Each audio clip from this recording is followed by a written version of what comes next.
little bit with the properties of logarithms. And we have already been working with the properties of exponents, where like if we had two things raised to a power, we'd add those powers. If we have one thing raised to a power raised to another power, we multiply the powers. And there were all those crazy rules about logs, or about exponents. And there are a similar group of rules about logarithms. There's actually a few less. And we are going to take a look at both those exponents and the logs and how they relate to each other today. So, just kind of as a quick reminder, here are exponential functions, bless you. We had something like 4 raised to the x power. And so it was increasing exponentially, and you could graph that, and I just zoom stat mine, so there, or zoom 6, yep. So we have the standard plot. But it comes along from here, and it just kind of starts and goes faster, faster, faster, faster, and increasing. And as I change this number down here, it really can't keep up with the amount of increase. So, like from the 10 to the 4, there's not a ton of difference. Here's my 10, here's my 4. So not a big difference, because the power of the x is actually pulling it up a lot faster than whatever the difference is here of the base. So these things move around like that. We could add numbers out here just like we did in the last chapter. And all it's going to do is move the whole thing up before it becomes exponentially big, because it's a number on the outside. We could make it on the inside, which should move it over before it pops it up. So instead of coming up right here, it just moved it over 5 to the left. We have a plus 5 here before it pops it up. And we can move it up and over by having a number inside the parentheses and outside the parentheses, all just like we had in the last chapter. So I moved it up 5 and over 5 to the left and moved it around. So our graphs of our exponents work just the same way that our graphs of our other functions all did. Today we're going to look at the log of x. So you have a log key on your calculator. If you go down on the left-hand column from your second, down to down to down, and then you're going to see LOG, which stands for the logarithm of x, and we can graph that as well. And if you kind of look at it, it's almost like we took the log that was up here and reflected it down over that line. Not exactly, but pretty close. And we can do the same thing with our log equations. We could add a number in here that'll move it to the side.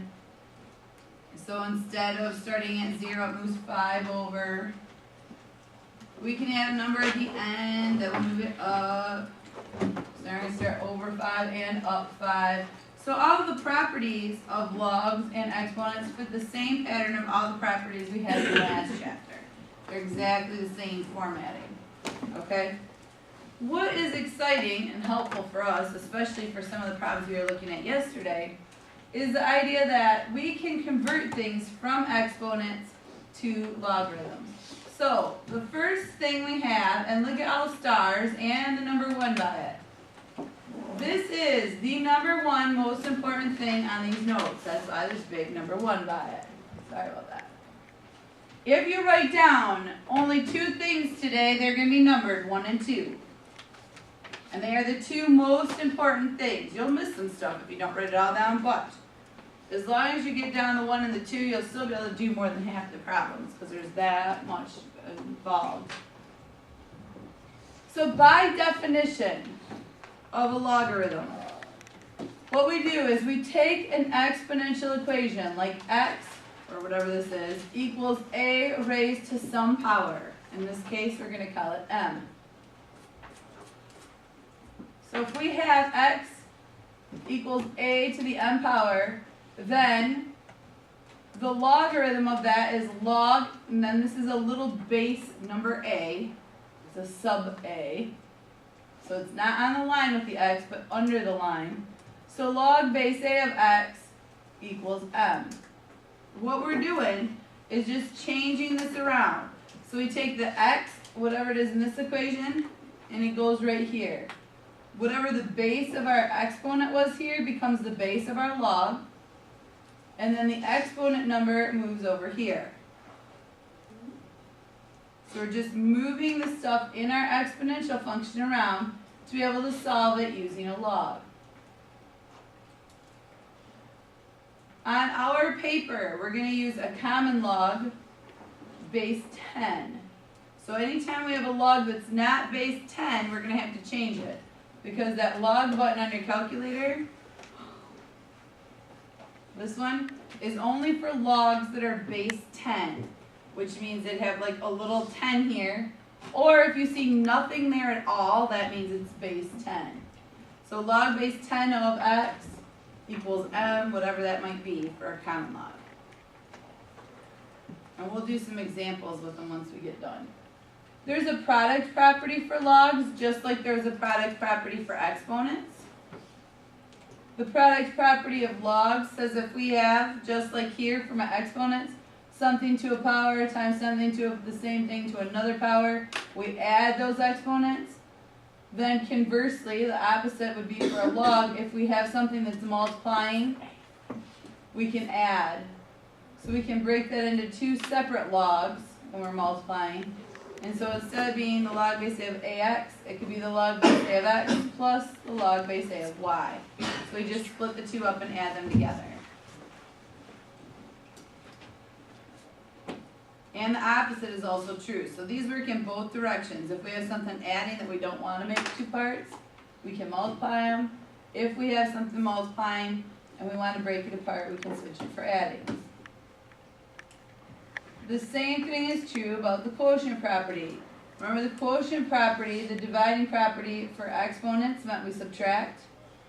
The same thing is true then for logs. When we have two logs that are dividing, we can split that into two separate logs, the log base a of x minus the log base a of y. So just like when they're dividing here, we subtract. When we have logs that are dividing, we still subtract. It's kind of the same ideas, but apply them to logs. And again, it works both ways for logs.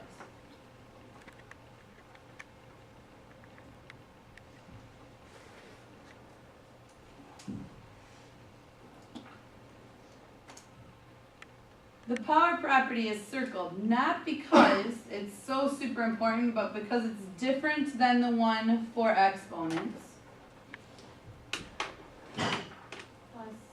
Bless you.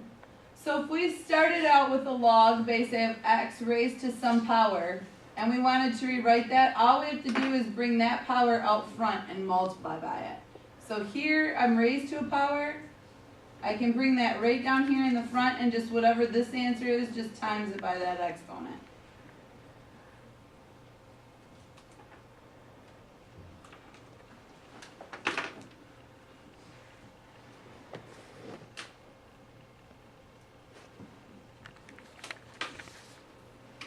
Where the product property for exponents, we just had two different things raised to a power, we could do that. But it's not how it works for other ones. And the product property, or the quotient property that we had for exponents, these you already wrote down, so you don't need to write them again. But there are not similar properties for logs.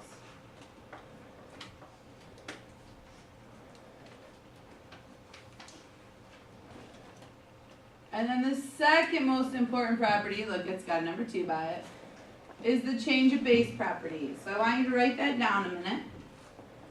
And the change of base property essentially is for any time we have a log with a base that's not 10, because 10 is the only one that fits in our calculator. If we have one that's not 10, we need to be able to use that one too. So when we have a log that's not 10, we can change that base, and this is one of my easiest favorite things to do. All we have to do to rewrite this then is say, okay, well that's log, the a is on the bottom, so we're going to find the log of a, and the x is on the top, because this is a little a and big X. So then we're going to have the log of x on the top over the log of a on the bottom. And then we can just solve from there, because we can convert them both to base 10. and move along from that point. So let's take a minute before we add the last of the notes and look at some examples of each of those. I'm just going to pull them from our books assignment for today so that we have that.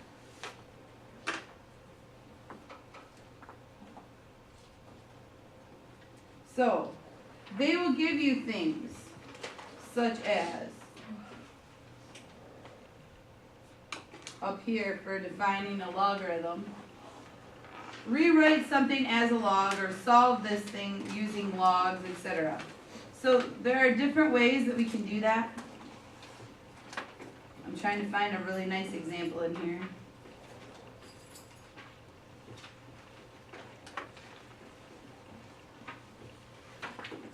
Like this. Let's say like log base 8 of 2. I gotta find where it's less problem. Equals x.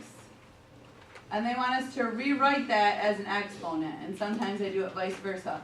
So what you might need to do is go through and say, okay, well this is log base a, 8. So I might look at this property here and say, okay, well this is the a, and this is my x, even though that looks like my x. And then it's all by itself over here, so that has to be the m. Just by following along here, going the bottom number is the a, the top number is the x, number on the other side is the m. And then I can rewrite it using this. So I take my x number, the one I just made my x, which is a 2, and that's going to equal a, which was my 8, to the m power. So these two things would be identical. Does that say y underneath the 2? Oh, that's an x, sorry. And I knew there was an x here, but that just happens to be what it's called up in the book. So you could rewrite it, instead of having log base 8 of 2, you could rewrite that as 2 equals 8 to the x. Often, this is the way you're going to see the problem. 2 equals 8 to the x. And we had a problem like that on our worksheet yesterday that was something like this. 1 over 8 to the x equals 1 over 16. And you had to try to guess what that x was. And it might take you a really long time because it was a really weird number for an answer that wasn't a whole number. And so instead of having to guess, now is when we can actually be able to figure that out, and we would convert it to a log. So we would take this same thing, only working backwards now, using this property over here, we could say, okay, well the number raised to the power is the a, and the exponent itself is the m, and that thing on the other side is going to be my x, so that's my x. Now I'm going to rewrite that as a log. So if I rewrite that as a log, I would have log base a, which was my 1/8, that's okay, it doesn't matter, of x, which in this case is 1 over 16, equals, this case, my m, which is just x, sorry. That's the thing I'm solving for. Well, why would I do that? Well, I did it first of all because now x is all by itself, isn't it? So I can solve a lot better when x is all by itself. But also because this was our number 1 on our paper, remember? Number 1. Rewriting that in a different format. Number 2 on our paper is using now this change of base property. So if I take that thing that I just had on my paper, see if I can make them both show up at the same time.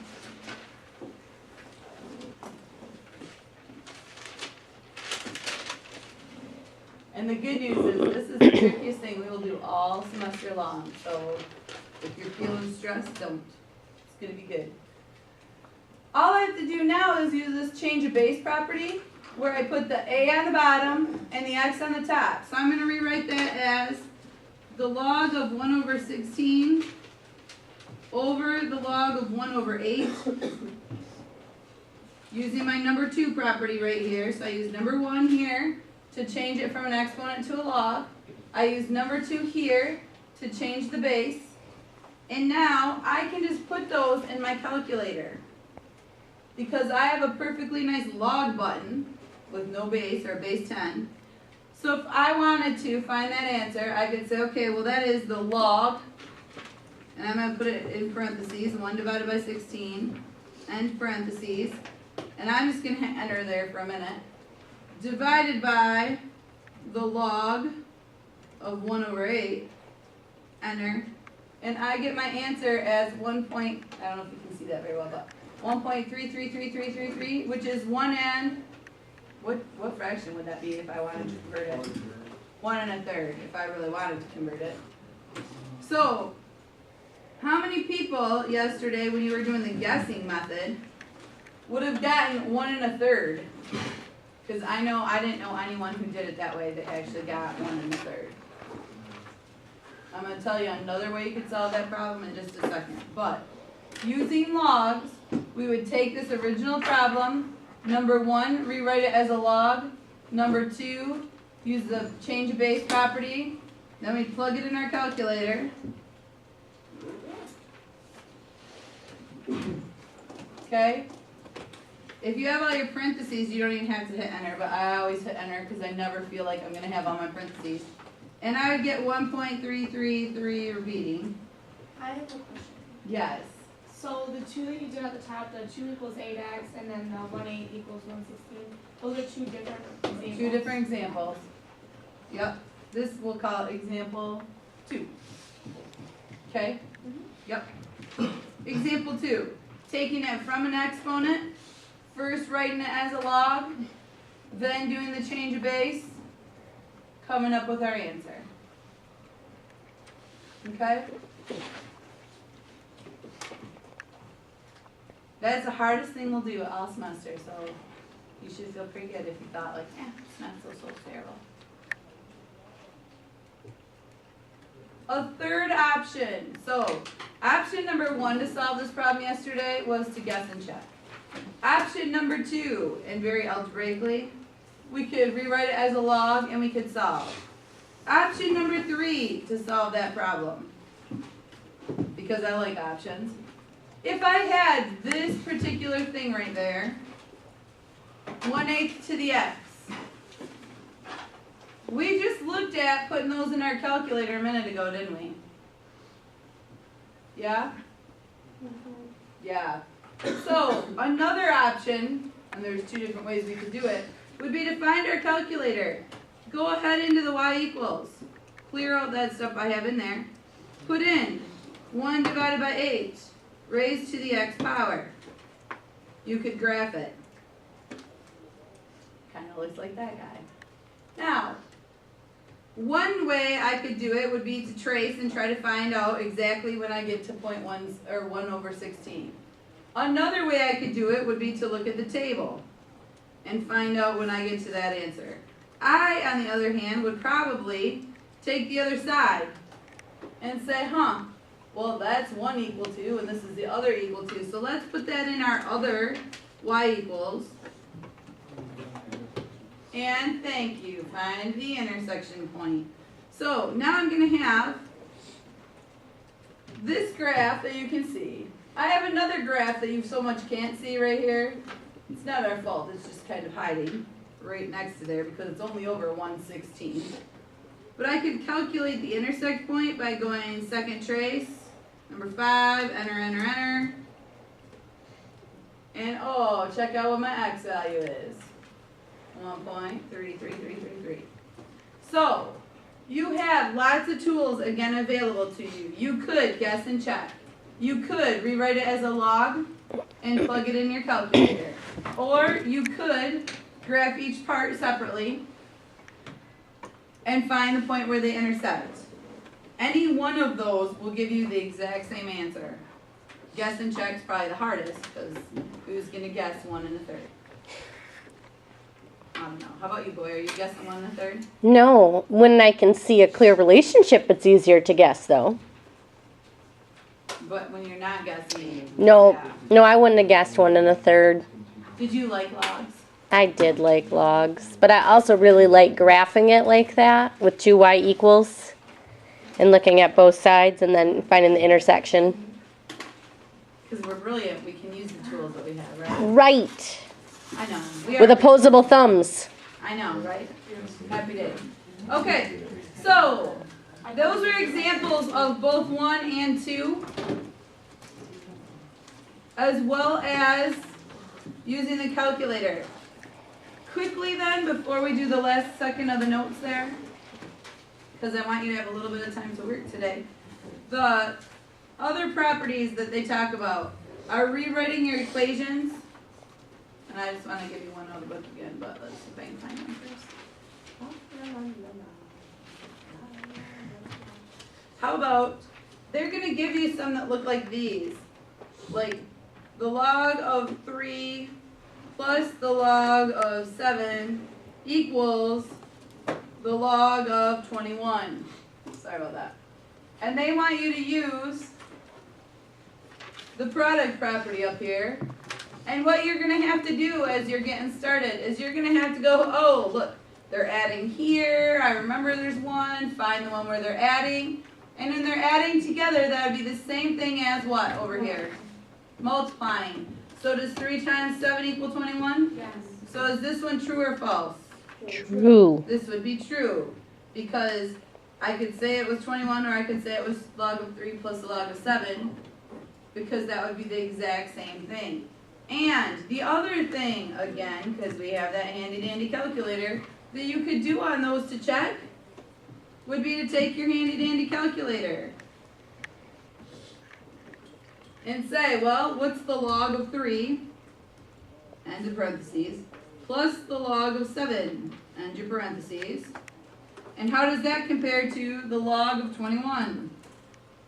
Oh, by golly, they're the same. So that would make that true. Again, using your properties or using the tools that we have in front of us, right? Either way will work, and we like you to have some choices. Questions then before we go on to the last little bit of our notes. Okay, then the last couple things here are really kind of review from what we were doing yesterday and the day before yesterday, etc., etc., etc. So we've already had the property a to the m over n equals the same thing as the nth root of a raised to the m power, or the same thing as the nth root of a with the power on the outside. Remember, all of these are equivalent. We did all of those previously, and we knew they were all the same. The only other thing I wanted to just point out quickly is that if we have 1 over something like that, like 1 over the square root of 3 to the first power, all we have to do is write that 3 to the 1/2, and then we just make it negative to show that it was on the bottom and we moved it to the top.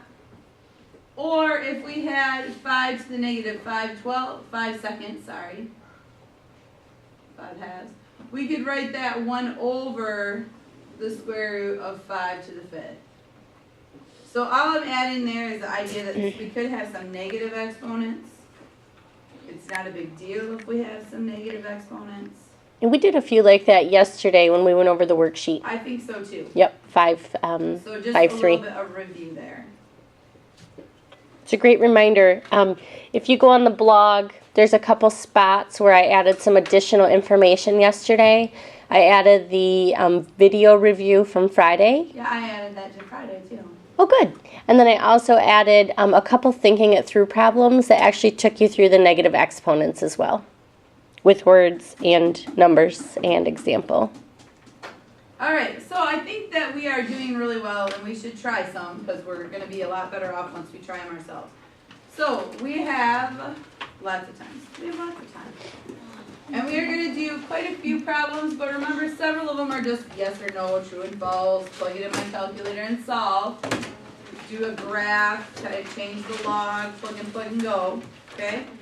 Remember, if it's a log base 10, here's your review reminder.